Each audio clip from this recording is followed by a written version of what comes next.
Bonsoir, salam alaikum. Euh,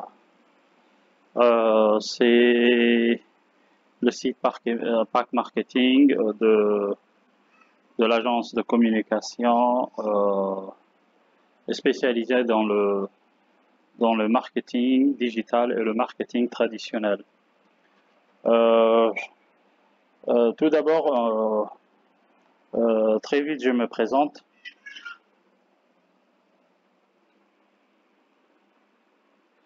Je suis Hassan Ibrahim Ahmed.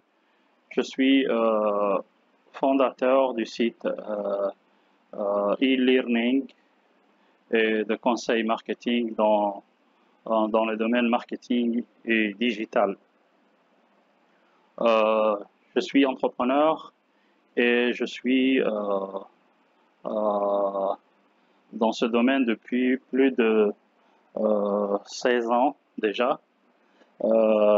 J'ai intervenu auprès des entreprises dans le conseil des développements de leur commerce. Donc, pour ma présentation, je vais limiter. Donc, brièvement, cette formation, c'est une formation qui est dédiée pour les chefs d'entreprise et pour les salariés. Les étudiants, les jeunes diplômés peuvent participer. Donc, c'est un gain pour tout le monde.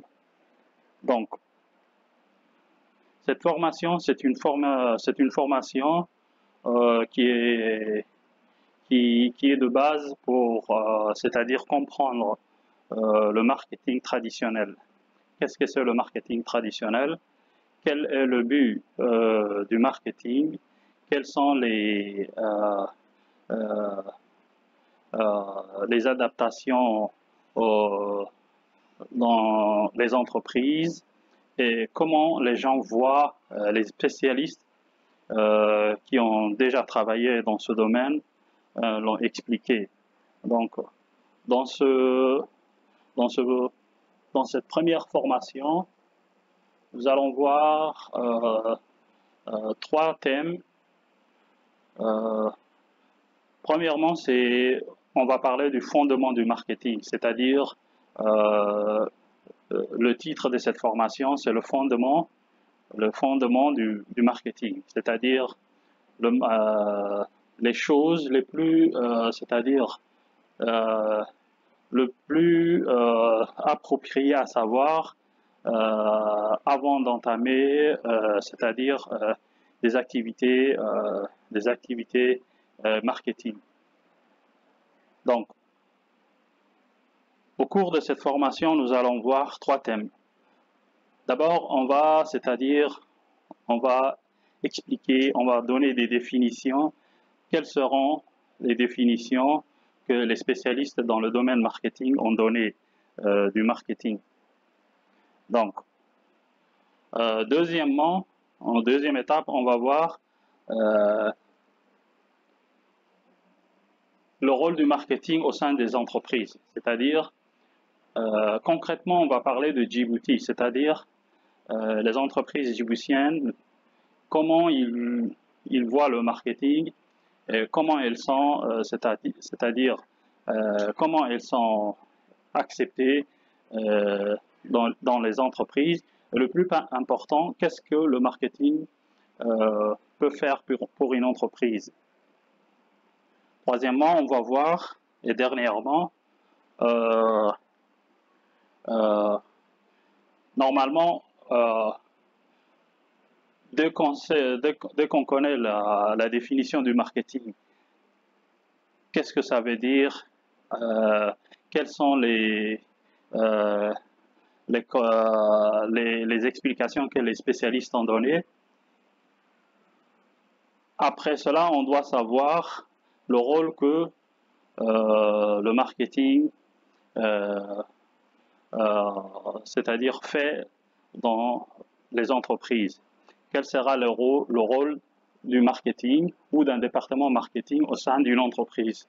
Et dernièrement, ça sera connaître le marché le marché qu'on exploite est, c'est-à-dire le consommateur qu'on est, c'est-à-dire qu'on se prépare à conquérir ou à fidéliser. Donc on va voir ces trois chapitres qui sont très importants de savoir pour un salarié ou pour un chef d'entreprise qui aimerait, c'est-à-dire exécuter ses tâches marketing au sein de son entreprise. Donc, on va se demander, bon, qu'est-ce que, c'est-à-dire au cours de cette formation, le participant ou vous tous qui écoutez cette formation allez, c'est-à-dire bénéficier, quels seront les avantages de cette formation. D'abord, le participant de cette formation, que ce soit salarié ou que ce soit un entrepreneur, que ce soit un chef d'entreprise, automatiquement, il aura une compréhension approfondie du marketing. Un. Deuxièmement, une approche théorique, c'est-à-dire une approche théorique et pratique, c'est-à-dire que on va voir dans les théories que les spécialistes ont données et on va les expliquer. Donc, deuxièmement, il va comprendre les approches théoriques et pratiques. Troisièmement, il aura une amélioration de la prise de décision, c'est-à-dire en apprenant le marketing, ces trois chapitres, c'est-à-dire que ce soit un salarié ou un commerçant, un entrepreneur ou un chef d'entreprise, les décisions vont être améliorées, c'est-à-dire la prise des décisions vont être améliorées. Et il pourra rapidement, c'est-à-dire donner des décisions concernant les activités marketing. Quatrièmement, le participant bénéficiera de savoir comment créer de la valeur, pour sa clientèle, que ce soit un salarié, comme je l'ai dit, que ce soit un chef d'entreprise ou un entrepreneur. Donc, il saura comment créer de la valeur pour ses clients, que ce soit un client potentiel ou que ce soit un client déjà dans sa base de données pour fidéliser. Cinquièmement, les avantages qu'il aura en apprenant cette formation, il aura, s'il exécute certaines tâches en respectant, c'est-à-dire les lois que nous allons imposer, les lois qu'on va poser maintenant, des avantages concurrentiels, c'est-à-dire il pourra, concurrencer la concurrence qui existe. Sixièmement, il aura une adaptation, c'est-à-dire au changement du marché, c'est-à-dire dès qu'il y a un changement de marché, c'est-à-dire qu'il y a un nouveau produit, c'est-à-dire qui est lancé par un concurrent, ou des changements de prix, ou que ce soit, c'est-à-dire des changements au niveau prix, au niveau concurrentiel. Donc, il pourra s'adapter parce qu'il aura toutes les stratégies qu'il a étudiées en main qui sont déjà prêts. Donc, ces 6 points, ce sera les 6 points, les avantages de cette formation. D'accord. Donc, tout de suite, on va commencer cette formation, le premier chapitre, qui vont suivre cette formation.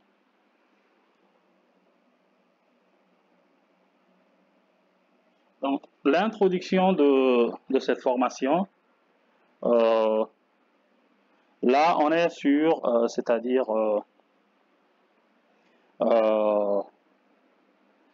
On va donner une petite introduction. Là, comme vous voyez, il y a une introduction qui dit que le marketing en tant que discipline, le marketing est une discipline, c'est-à-dire pourquoi les spécialistes ont appelé ça une discipline? Parce que une discipline, c'est quelque chose c'est-à-dire qui est pratiqué avec le plaisir. On dit une discipline sportive parce que le sportif aime courir s'il fait du marathon ou aime faire de la musculation ou faire des arts martiaux. Donc, c'est une discipline sportive. Mais là, pourquoi c'est-à-dire les spécialistes ont parlé de discipline? Parce que le marketing est un métier d'abord qu'on aime, c'est-à-dire on aime faire du marketing et c'est tout naturel, c'est-à-dire que l'homme est arrivé dans ce monde en sachant acheter le moins cher et le plus de qualité. Donc ce qui fait que ça devient une discipline. Donc on dit que le marketing en tant que discipline a une histoire riche, c'est-à-dire ça ne date pas d'aujourd'hui, mais ça date de très longtemps. Donc c'est complexe et c'est-à-dire les gens qui n'ont pas su, c'est-à-dire comment vendre, ont appris après la complexité c'est-à-dire de proposer des produits, c'est-à-dire de proposer ce produit dans des façons, c'est-à-dire que la clientèle soit intéressée ou attirée par une valeur qui remonte. Le marketing remonte de plusieurs années, de plusieurs siècles. Donc, on dit que ça a commencé en 1800 et quelques, mais nous, on va pas, c'est-à-dire, on va pas s'intéresser à cette date, mais on va s'intéresser aux dates que le marketing a été, c'est-à-dire, accéléré. On dit que c'est-à-dire, son évolution est étroitement, c'est-à-dire, liée au changement des changements économiques, sociaux et technologiques qui ont marqué l'histoire de l'humanité. C'est-à-dire que le développement de cette discipline a été, c'est-à-dire renforcé, c'est-à-dire par l'économie, c'est-à-dire le changement de l'économie qui ont pu exister, c'est-à-dire pendant ce temps-là, c'est-à-dire les changements sociaux et technologiques. Pourquoi changements sociaux? Parce que c'est-à-dire que beaucoup de ménages c'est-à-dire ont été déjà, c'est-à-dire les personnes ou beaucoup de personnes, beaucoup de sociétés ont été, c'est-à-dire là où le marketing a commencé. C'est-à-dire que on pouvait dire que telle famille ou telle personne a créé un produit, c'est-à-dire a créé un produit pour une telle situation, c'est-à-dire c'est social. Et technologique, c'est-à-dire que la technologie, au fur et à mesure qu'il y a eu des avions, des trains, tout ce qui est technologie, le téléphone, le portable, les tablettes, les laptops, l'internet, tout ça a modifié et c'est-à-dire a marqué l'histoire du marketing. Et tout ça, c'était grâce à l'humanité.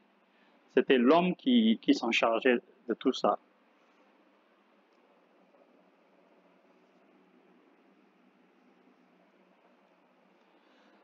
Donc à ce moment-là, bon, on est toujours dans l'introduction. Cependant, c'est véritable au cours des années 1950 et 1960 que le marketing a pu se développer, c'est-à-dire a connu la transformation majeure, c'est-à-dire il y a eu des universités, des personnes qui ont beaucoup pensé, des scientifiques qui se sont beaucoup intéressés et changer euh, le le cours du marché, c'est-à-dire de la façon où l'échange, le commerce, était à cette époque. Donc, parmi eux, comme on a déjà parlé, il y a Colter et Armstrong. Ces deux spécialistes qui ont toujours ensemble, c'est-à-dire des avis qui sont des co-avis, c'est-à-dire qu'ils ont les mêmes pensées, qui ont, c'est-à-dire expliqué que le marketing dans cette période de 1960-1950 a été marqué par une prise de conscience, c'est-à-dire une prise de conscience euh, euh, de croissance, c'est-à-dire que le marché, les personnes, c'est-à-dire les commerçants, les utilisateurs de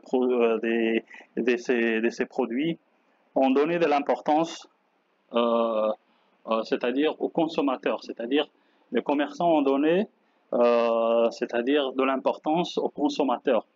Ils ont pensé c'est-à-dire à soigner leurs propositions, leurs offres, leur façon de vendre, leur façon de distribuer. Donc, ils ont mis, c'est-à-dire une stratégie centrée sur le consommateur, c'est-à-dire ils ont su que aucun commerce, aucun, euh, aucun échange ne pouvait être sans que le consommateur ne soit intéressé. Donc, ils ont commencé, comme Colter et Armstrong l'expliquent, que euh, le centre de tous ces engrenages est le consommateur. Si le consommateur était satisfait, donc le marché pourrait, c'est-à-dire continuer à donner des revenus. Donc là, on doit savoir une chose, que le consommateur, c'est quelqu'un qui, c'est-à-dire, c'est une partie du marché. On dit que le marché a des acteurs. Donc, c'est le premier acteur, c'est le principal, c'est l'acteur principal que euh, que tout le monde, c'est-à-dire c'est lui qui propose l'offre, c'est lui qui ramène le produit, c'est lui qui fabrique le produit. Tout le monde est intéressé par le consommateur. Donc, c'est à ce moment-là que on a su, c'est-à-dire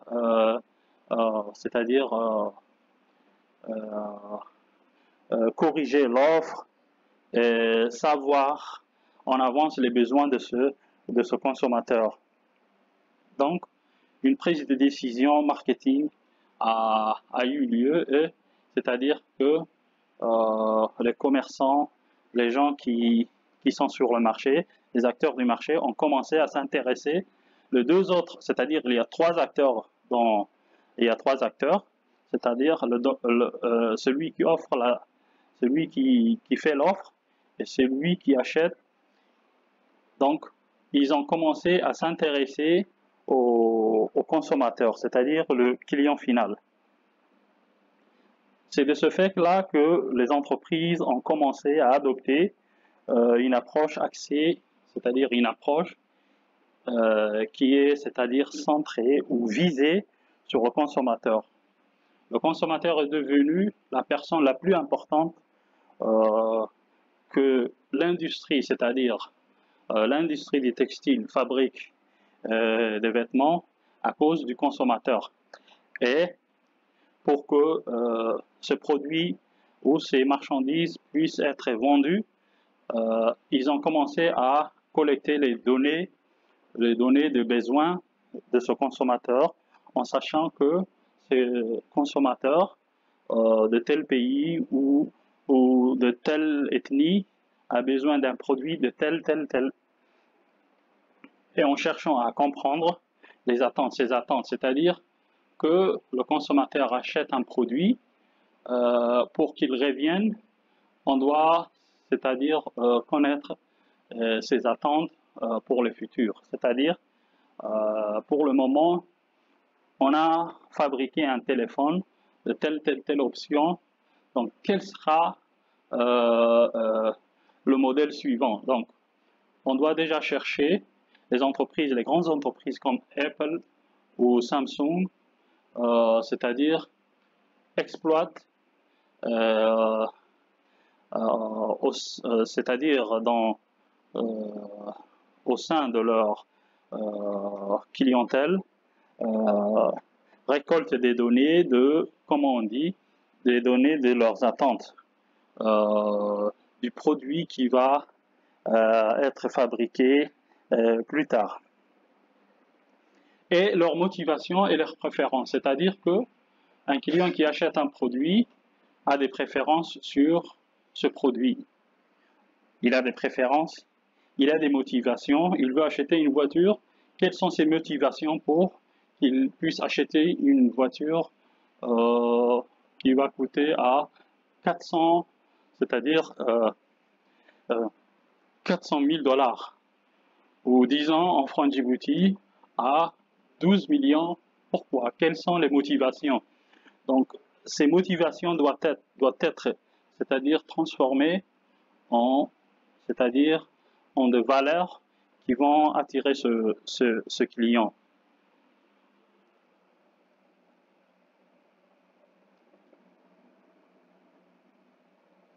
Donc, c'est pour cela que il y a eu après, c'est-à-dire les évolutions technologiques et psychologiques qui ont, c'est-à-dire qui ont commencé à certains, c'est-à-dire spécialistes, ont commencé à, c'est-à-dire travailler sur la psychologie de ce consommateur. Donc,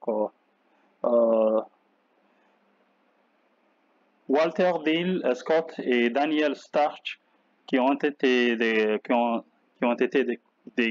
grands scientifiques, ont commencé à travailler sur la psychologie scientifique du comportement du consommateur, et savoir quels sont les mobiles, c'est-à-dire quelles sont les motivations qui font bouger cette personne, ce client, ce consommateur à prendre des décisions pour acheter une telle voiture ou acheter une telle montre. Quelles sont les motivations? Donc, ils se sont intéressés psychologiquement, c'est-à-dire ils ont commencé, ces deux spécialistes ont commencé à évoluer le marketing grâce à la psychologie du comportement du consommateur. C'est-à-dire, ils ont commencé à savoir les idéologies de ces personnes qui veulent acheter, c'est-à-dire des produits de haute qualité, ou quelles sont leurs motivations, pourquoi ils veulent acheter des produits de telle marque, pourquoi veulent-ils acheter des produits de telle qualité ou de tel prix. Là, ils ont commencé c'est-à-dire à créer ce qu'on appelle le marketing de la masse, c'est-à-dire cette école, c'est-à-dire cette réflexion que ces deux spécialistes ont eue quand Théodore Levitt est arrivé, lui qui est professeur dans Harvard, et, a lui aussi commencé à créer, c'est-à-dire grâce à l'évolution psychologique, ce qu'on appelle le marketing de masse, c'est-à-dire que adopter une approche homogène, c'est-à-dire qu'ils ont commencé à, c'est-à-dire à vendre les produits avec à des groupes homogènes, c'est-à-dire à des groupes qui se ressemblent, c'est-à-dire à des groupes qui ont les mêmes besoins, à des groupes qui ont les mêmes motivations, les mêmes préférences. Donc, c'est devenu, c'est-à-dire une, comment on dit, c'est devenu une segmentation du marché pour vendre mieux et pour vendre, c'est-à-dire facilement à des groupes qui ont le même besoin et le même préférence.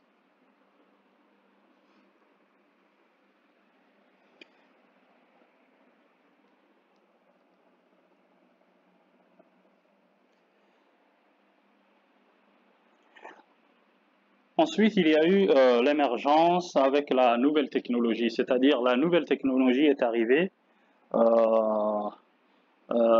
c'est-à-dire après des années, le marketing a continué à évoluer avec l'avènement de la nouvelle technologie et l'émergence de l'Internet, c'est-à-dire que les gens ont commencé c'est-à-dire à surfer sur l'Internet, voir des produits au lieu de se déplacer ou avoir beaucoup d'informations à travers l'Internet.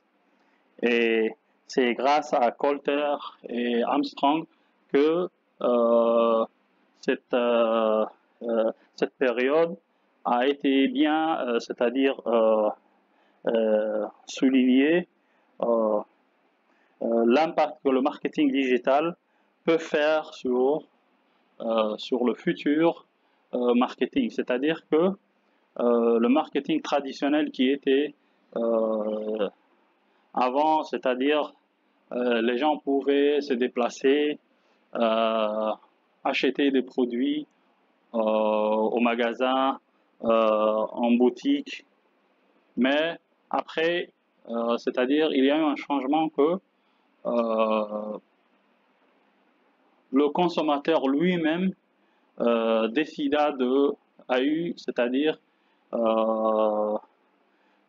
c'est-à-dire l'envie d'obtenir plus d'informations sur les produits qu'ils veulent acheter, avoir accès à plus de produits, c'est-à-dire à la portée de la main.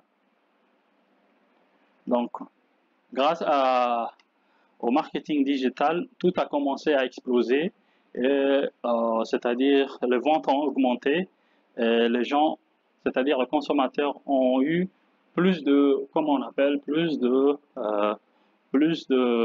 d'informations à avoir accès.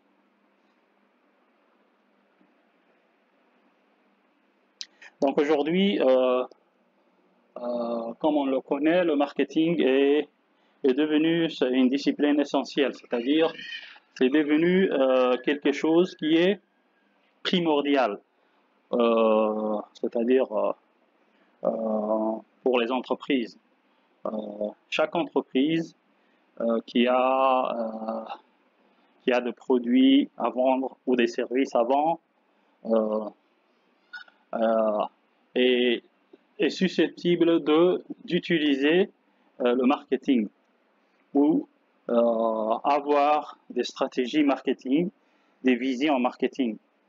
Donc les spécialistes concluent ont souligné que le marketing moderne repose sur des principes solides, c'est-à-dire mieux que le marketing traditionnel, sans, c'est-à-dire que le marketing traditionnel ne disparaisse.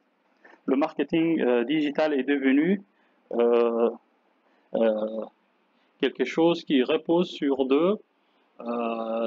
l'analyse, c'est-à-dire que le marketing digital est devenu très facile pour avoir accès à des informations, mesurer ces informations, avoir des réponses qui sont très rapides. Donc, du moment qu'il y a eu, c'est-à-dire cette facilité d'accès, donc la création de valeur est devenue très très facile à faire. La segmentation du marché et l'adaptation des stratégies en fonction de l'évolution de l'environnement concurrentiel. Donc, mais la concurrence est devenue très très très rude pour les entreprises qui n'ont pas pour le moment, c'est-à-dire encore, c'est-à-dire utiliser le marketing dans c'est-à-dire dans les ciblages d'une discipline qui est très importante pour l'entreprise. Donc ici, c'est-à-dire que dans cette introduction, que doit-on, c'est-à-dire que doit-on retenir? C'est-à-dire, on doit retenir que le marketing a une longue histoire et une évolution au fil des siècles. Donc, on ne va pas dire que le marketing est quelque chose qui est apparu il y a quelques années, mais dans tout ce qu'on a vu comme introduction, là, on doit retenir que le marketing a une longue histoire et une évolution au fil des siècles. Deuxièmement, on retient que le marketing moderne a émergé au début des années 20, au début des années, au XXe siècle, je veux dire, au XXe siècle, c'est-à-dire l'apparition du marketing digital était au XXe siècle. Donc, ensuite, c'est-à-dire, on doit retenir que l'étude scientifique du comportement de consommateurs a contribué au développement du marketing.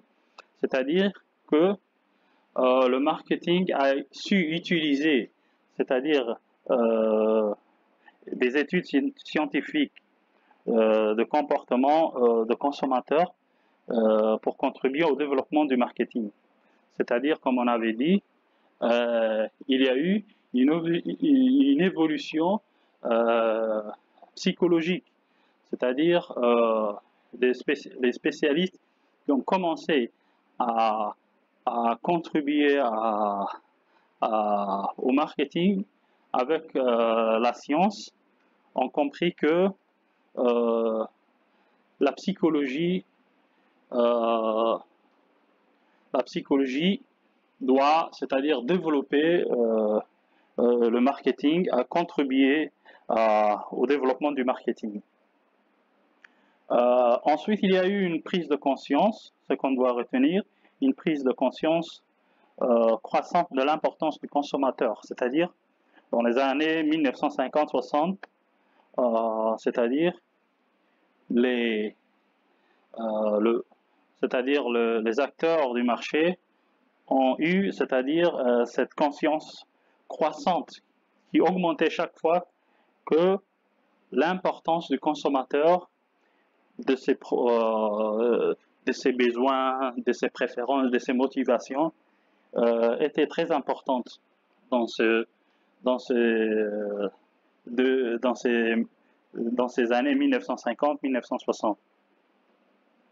Le concept du marketing de masse a été popularisé. C'est dans la même année, en 1950-1960, c'est à ce moment-là que aussi le marketing de masse, c'est-à-dire les spécialistes ont commencé c'est-à-dire à utiliser le marketing de segmentation du marché. L'événement des nouvelles technologies a donné naissance au marketing digital. L'événement, c'est-à-dire au fur et à mesure qu'il y a eu, c'est-à-dire les nouvelles technologies, ça a aussi fait la création du marketing digital, ça a contribué au développement du marketing et de la digitalisation, de la transformation digitale. Le marketing moderne se concentre sur la compréhension du besoin de consommateurs et l'adaptation aux tendances actuelles. Donc, on doit retenir ça aussi. Donc, tout ce qu'on doit retenir dans tout ce qu'on a vu, c'est quelques points, c'est-à-dire c'est 7 points que on doit retenir que dans l'introduction qu'on a vue. Et pour terminer, on se verra dans le prochain thème, la définition qu'on va reprendre dans notre prochaine formation. Merci à vous et on se revoit pour la prochaine formation de la définition du marketing. Merci beaucoup et on se voit le plus vite possible dans notre prochaine formation. Merci à vous tous.